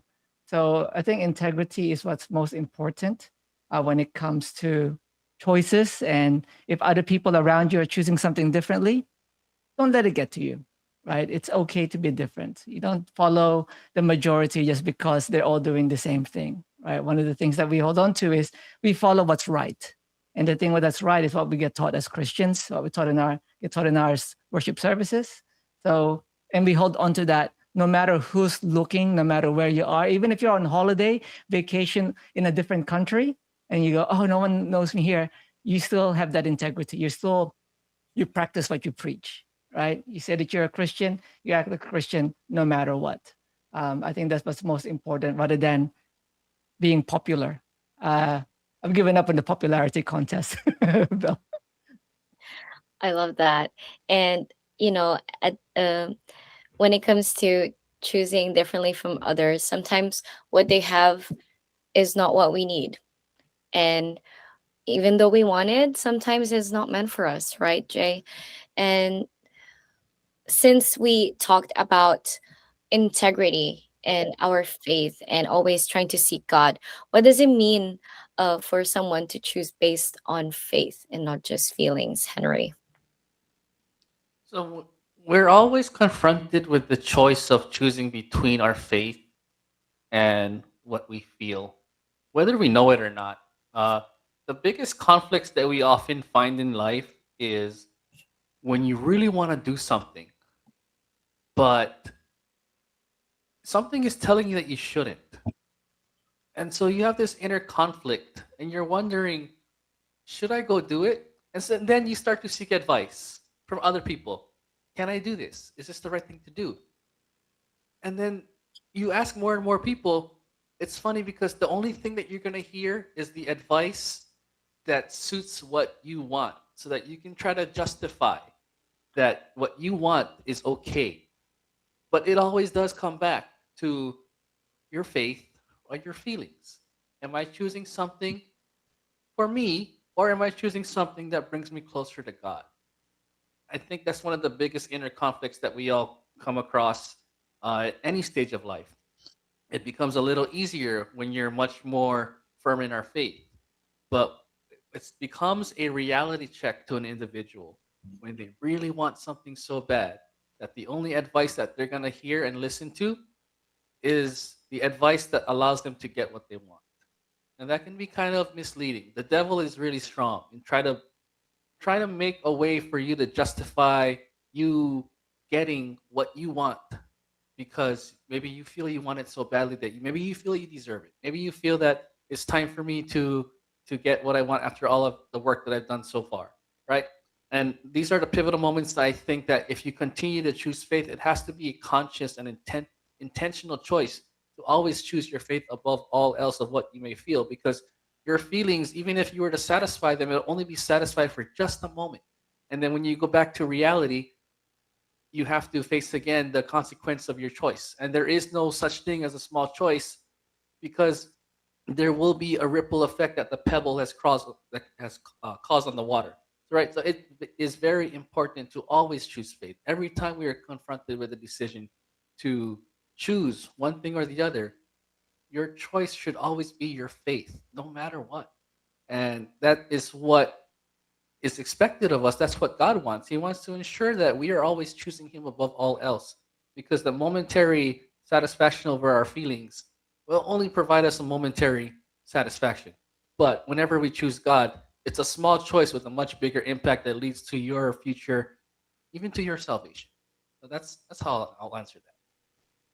That's true. Always trying to uh, find ways to get closer to God. And sometimes, when we really want something and it's not really for us, or it's just a decision based on our feelings, there are always going to be obstacles for us to get that thing that is not meant for us. And I'm not saying that when it comes to things that we want um, and things that are meant for us, doesn't mean that it doesn't come with trial as well. I'm just saying that you will know when, and you will truly feel that something is not meant for you, and that God is trying to really save you and guide you in a different direction. And what about you, Chanel? Like, would you like to share something regarding that? Yeah, I think on top of all the great advice Kuya Henry has said, he mentioned like intention, choosing, always intentionally choosing to follow your faith rather than your feelings. And for me, I think what helps with making the right choice or good decisions, I tell myself, I look forward to being a light. And for members of the Church of Christ, we hear this phrase, being a light of this world. And what that means really is just making sure that we share our faith. And sharing our faith also means carrying the same Christian values. Aside from the base, like, no, we don't drink alcohol, we don't party or partake in certain holidays. Being a light also means to be good. So as soon as you have the mindset that you're going to be a light, then the half the temptations of this world, half the influences of this world is already immediately taken out, because there are a lot of obvious bad influences, bad decisions that you already know not to do. Like, why would I want to choose to diminish my light in order to please others, in order to look cooler or be more popular? Like what Jay said earlier, like you just drop the popularity race. That doesn't even matter anymore. What matters is that you're popular in God's eyes, or that you make God happy. So I at the end of the day, I hope that our listeners and viewers can also follow that same theme in their hearts and minds, that they look forward to being a light. And for my younger siblings, being the eldest sister, I want them to follow in my light, if not shine brighter than me as well. I love what Chanel's been sharing and everyone's been sharing. Belle, I'm just gonna quickly read, the comments that we're getting from live chat, because there's so many great comments there from Brother Jared Rombo. He says, when others choose differently, I stay firm in the teachings and commandments from our Almighty God. Rod has a lot to share with us as well. The way I stay firm when others choose differently is that I work out. I work out my faith. I make my faith stronger by going to gyms. We get strengthened when we go to the gyms. Gyms to me are the chapels, and God is there. So by going to the chapel, right, that's basically his workout to strengthen his faith, right?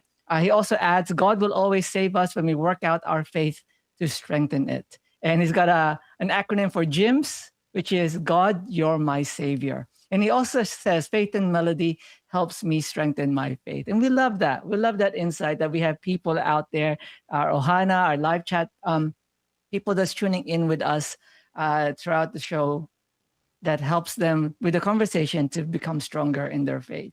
And Brother Jaromba also says, choosing based on faith, one can't be easily deceived, but by feeling the heart, they may make one lured. So it's important that when we make choices, we use our faith as well. Use it to work out, right? And we use it to help us make the right choices. Um, you know, sometimes when we continue making all of these choices and decisions, there are times when we're impulsively just making choices, right? We might impulsively make a choice somewhere here and there, and we might make a mistake. So just as we wrap up our conversation, choosing this or choosing that, in your opinion, what should we do? What do you do after you make a mistake? How do you get back on the right path once you've made a mistake? Share with us your insights. I want to hear Chanel's thoughts on this. I'm sure there are times when we just make an impulsive decision on something and it may have not been the best choice. So what do you do, Chanel, when you've made a mistake? How do you get back on track? Yes, after, I haven't been on this earth very long, but I do have my fair share of mistakes. And one thing that I've learned is humble yourself before God humbles you. And me being Ooh, a I like that. perfectionist, right? Me being a perfectionist, like the last thing I want is to make a mistake. The last thing I want is to make God upset as well. So for me, it's even more, I don't want to say embarrassing, but it hurts more when you make a mistake and I'm already beating myself up about it, and then God decides to humble you. So prevention is always the best way, but Medicine. sometimes, yeah, we can't help. We can't help but make a mistake. Sometimes you do it unknowingly, but as soon as someone calls you out, whether it be a friend or God or even yourself, humble yourself, really admit your mistakes, accept them, and then make the active decision to change. And then from there, that's how else you're going to grow as a person if you don't make yourself do what's uncomfortable. If because it's always uncomfortable to change or admit that you're wrong, but there's no room for pride when you have such a strong faith. There's really your life is not your own, but it's for God. That's the reason why we have this life. So yeah, that's That's really a like, mic drop answer right there. I love that, especially the part about humble yourself before else God will humble you. That's so true, right? There's no room for pride. I love I love everything that you shared there. I'm gonna ask Henry as well his thoughts on this part because especially a few more years, you live a little bit longer and, the mistakes are there. And then you learn other lessons and other insights and other perspective on mistakes that we've made. Henry, from what you've learned, what do you do when you've made a mistake and kind of like getting back on track? When we make a mistake, we need to apologize if someone was harmed. Because sometimes the decisions that we make, we don't know the consequences of it until the aftermath and of the effects that it may have caused. Uh, I can make a choice, and then all of a sudden, I notice that my wife is not feeling so great because maybe I didn't consult her first. Maybe I didn't even talk to her. Maybe I didn't plan with her at all. Or maybe my children, they're just surprised at the decision that I made because in my decision, I neglected their needs and I had made up, maybe Mm. I had said, I will do something for them and I just completely forgot about it. So when it comes to a mistake, we have to, like Chanel said, we have to humble ourselves and we have to kind of correct the things that we did. If you make a hole in the wall, you can do your best to patch it up, but you'll know that hole was always there. You really have to do your best to try to repair some of those things so that it restores the value or restores the purpose of what it was there for. Um, Understand the mistake, understand and accept the responsibility, but don't let it eat you up too. You have to also learn the most you can from every mistake that you make, and then you really have to move on because sometimes those mistakes can cause anxiety and cause you to dwell on it so much that it just gives you a certain fear to move on. And that's not what mistakes should do, because you're allowing a mistake to leave a permanent effect on you. So we have to also have the ability to be resilient enough to ourselves when we make those mistakes, to educate ourselves, figure out what it is we can do better, and then move on. Because there are more things that you can maximize and capitalize on all that life has to offer you, that don't let mistakes drag you down to a point where you are choosing to dwell on the mistake rather than to choose to bounce back from the mistake to become a better person. I love that in terms of rectifying it, owning it, apologizing if you've hurt someone. Because, yes, it's very true. It's happened to me a couple of times. You don't realize that the choices that you make can impact the people that's closest to you, right? You may not mean it. And I think it's important that when you recognize it, you take the ownership and you apologize, right, from the heart. You don't take whether whether you're the brother or you're the sister that made the mistake. You should either or. It's not just it's always the brother that has to apologize. Sometimes sisters too, right? They make mistakes, and whoever it is, take ownership, learn from it, apologize if you've hurt someone, so that we can all grow. And speaking of that, just to wrap up what everything we've talked about today, we've covered so much, especially earlier with Eco, getting that perspective from the a younger generation, and to us here as well, and to even from our live chat. We've talked so much about making choices, this or that, the pressures that we have, peer pressure, guidance, and everything else. And even in this part about when we've made a mistake and trying to get back on track, trying to fix it, trying to rectify it. Wrong decisions happen, right? Sometimes we do make mistakes and wrong choices and wrong decisions. We went with the that instead of the this, when we should have gone with the this rather than that. You know what I mean? So in your experience, when you have gone through a wrong decision, how does it teach you, right? How do you grow from it to make that? How can wrong decisions teach us valuable lessons? In your opinion or in your experience, how has that been able to do that for you? Let us know in our chat really quick, because I know we are running out of time. But Chanel, love to hear your thoughts when it comes to how you've grown and how you've learned the lessons from mistakes. For me personally, whenever I made a mistake, I used to wallow in it, cry on it, mope about it. And Kuya Henry's answer actually really brought me back to that younger version of myself. And I've learned that once you make a mistake, staying in the victim mentality is no place for you to grow. Yes, you can take your time to cry. Yes, you can be upset about it. You're only human. It happens. It's only natural to feel all those reactions, but you can't stay there. You can't stay in the same place in order for you to grow. Otherwise, you won't learn new things. Your mind won't be open. The world is too big for your mind to be so small. So just moving forward is the best way to learn from your mistakes, because you'll never learn if you don't apply it. So understand what the problem is and then just change. Like, you really have to make yourself go through the uncomfortable position of growing, but it's part of it. So I think once you realize that discomfort is part of growth, discomfort is part of change, just go on from there. I love those words. Another quote of the day from Chanel. Or was it, the world is so big for your mind to be so small?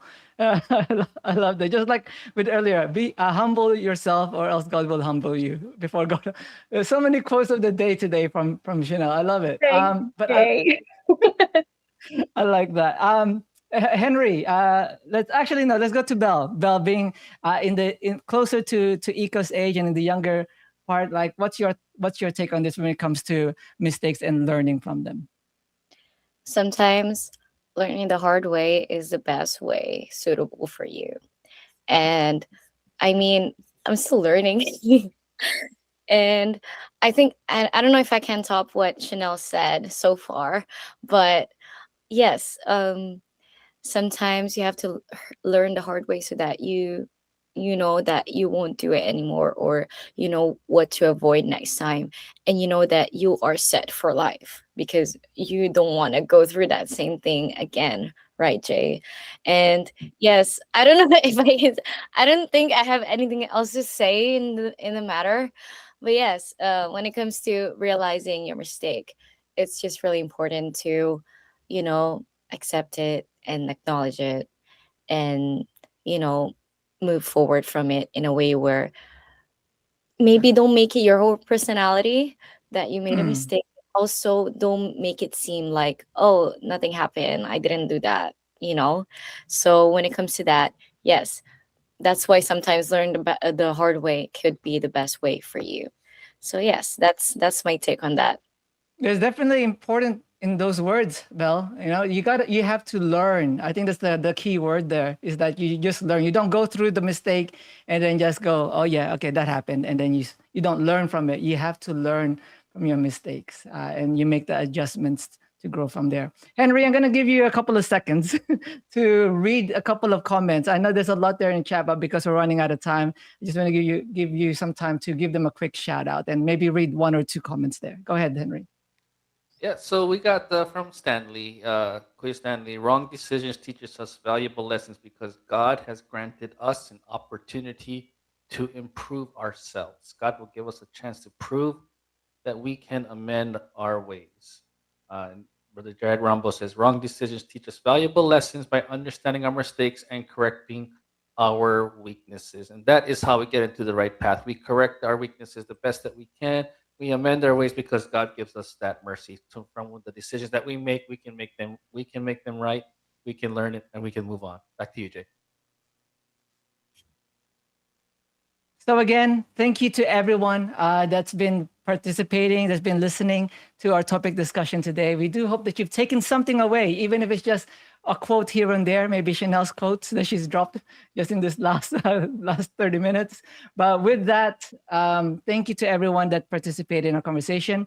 And just our final words that we're going to leave you with. You know, making good choices shows our trust and obedience to our Almighty God. And as Christians, we are called to seek His guidance through prayer, following His teachings, and thinking carefully before acting.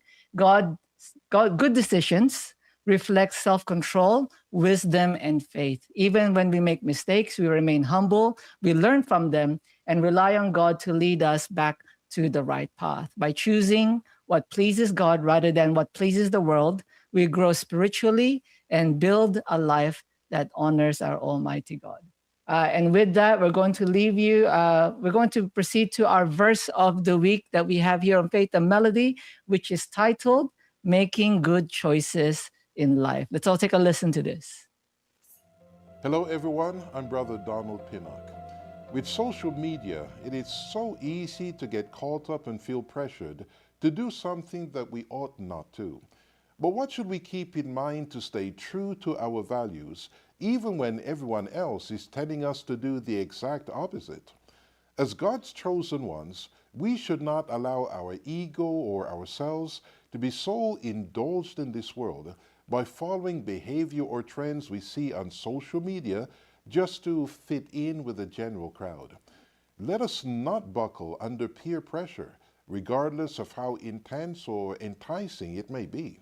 Because if we allow ourselves to be so consumed with what others are doing, even when it violates the laws of God, we put our salvation at risk come the day of judgment. What is the proof of this? Well, let's read here in our verse of the week, 1 Peter 2:11. This world is not your home, so don't make yourself cozy in it. Don't indulge your ego at the expense of your soul. May our strength of character, our love for God, and our determination to not lose our hope of salvation help us as God's people to make wise choices in life.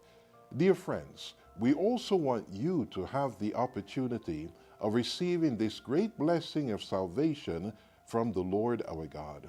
So visit incmedia.org and find out more about the Church of Christ. This is our verse of the week.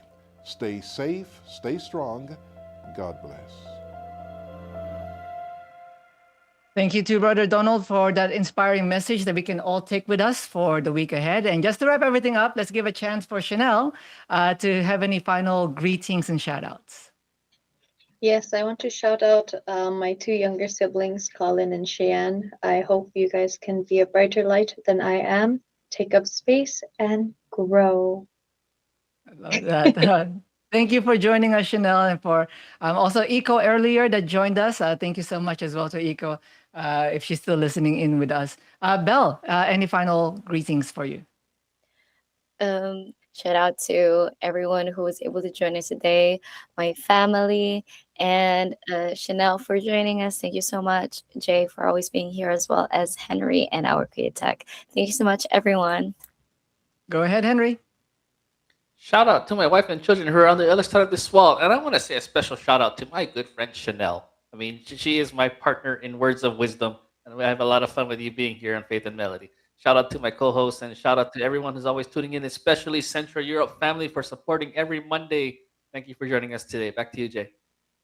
Thank you, Henry. Thank you, Chanel. Thank you, Belle. Thank you to Eco earlier. To everyone in our live chat. Hello to Ate Gloria, Ate Glo, Antonio, there in our chat as well. And to everyone that's been commenting. We can't read out all your names, but you know who you are. And we do appreciate that you have joined us today. And we hope that you've taken one or two things, one or two quotes to help you spark that extra inspiration for the week ahead. And once again, thank you to all of you. This is Jay here in Australia.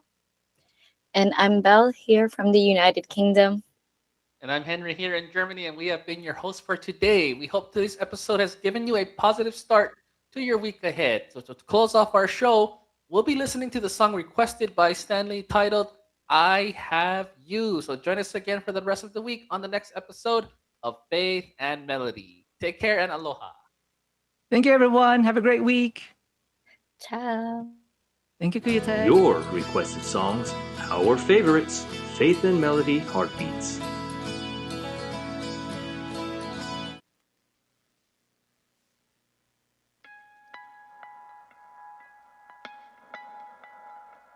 When darkness surrounds me and all seems lost, and the problems I face are seemingly insurmountable, I bow my head and pray, full of hope, 'cause I have the Almighty who will save me from trouble. People fear for today and worry about tomorrow, but I won't despair. I know you'll get rid of my sorrow. This world may feel helpless with the stress and spreading illness, but with your help, my Father, I'm truly blessed. I will never stop serving you, my God. Even when I'm down, you come with your love. I am strong and brave. I will never be afraid, 'cause I have you. You inspire me to wait patiently and hope for the grace you reserve for me. I'll endure, come what may. In my duty I will stay, 'cause I have you. In whatever situation, I keep on serving, strong and steadfast in faith, training in holy living. As long as I'm inside the Church of Christ, I'm certain the things I do in service are never in vain. I will hold you down. The hope you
wait patiently, hoping for the grace to be served for me. In this life and the light to come, I'm strong, I'll be ready, whatever may happen. To you, my God, even when I'm down, come with your love. I'm strong and brave, I will never be afraid, 'cause I have you. Allow me to wait patiently, the promise you can serve for me. I do come one day, in the Church of Christ I'll stay. All your promises are true, I know I'll make it through, 'cause I have you.